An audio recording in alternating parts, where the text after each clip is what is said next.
di bawah itu gimana? Jangan cuma hanya membacakan pleno. Soal pemilu ini, silakan. Kalau melukai rasa keadilan masyarakat, kalau masyarakat duduk jawab loh.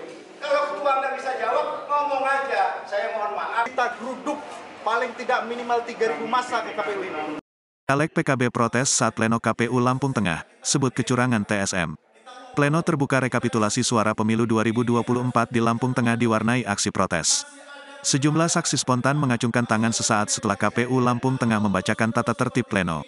Salah satunya Munir Abdul Haris, caleg DPRD Provinsi Lampung dari Partai PKB yang sempat mengamuk terkait hasil perolehan suara di TPS Kecamatan Sendang Agung, Lampung Tengah.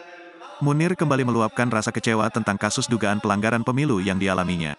Tak cukup hanya menuding TPS, Munir kembali mengamuk pada saat acara pleno terbuka tingkat kabupaten di KPU. Munir mengatakan, dia masih yakin bahwa kasus yang dialaminya melibatkan peran penyelenggara pemilu. Selain itu, dia pun menilai, mitigasi pencegahan pelanggaran di KPU lemah, sehingga berpotensi menimbulkan konflik horizontal di bawah. Ini menjadi catatan, bahwa pemilu di Lampung Tengah tidak baik-baik saja. Ada indikasi kuat ini TSM, terstruktur sistematis dan masif, katanya saat mengamuk di Aula KPU Lampung Tengah, Jumat, tanggal 1 Maret tahun 2024.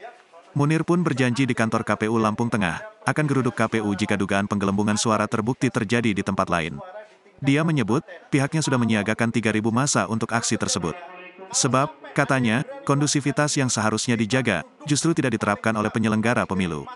Tak hanya Munir, kasus hantu yang mencoblos di TPS Padang Ratu pun turut dibahas Miswan Rodi selaku saksi, sekaligus Ketua DPD Nasdem Lampung Tengah. Dia mengatakan, meskipun kejadian itu dialami oleh Partai PKB, namun dia turut kecewa sebagai sesama peserta pemilu. Miswan Rodi ngotot menuntut KPU beri jawaban sebelum pleno dimulai. Selain itu, lanjut Miswan Rodi, tak hanya kasus hantu, nyoblos di TPS, masih banyak kasus yang terjadi dan menjadi PR bagi KPU. Dikatakannya, seperti kasus mahasiswa KKN mencoblos, kasus Kepala Kampung Mataram Udik mengawasi pencoblos di bilik suara, kasus pemilih ganda, dan masih banyak lagi. Dia menilai, dugaan kasus tersebut jelas merugikan para peserta pemilu.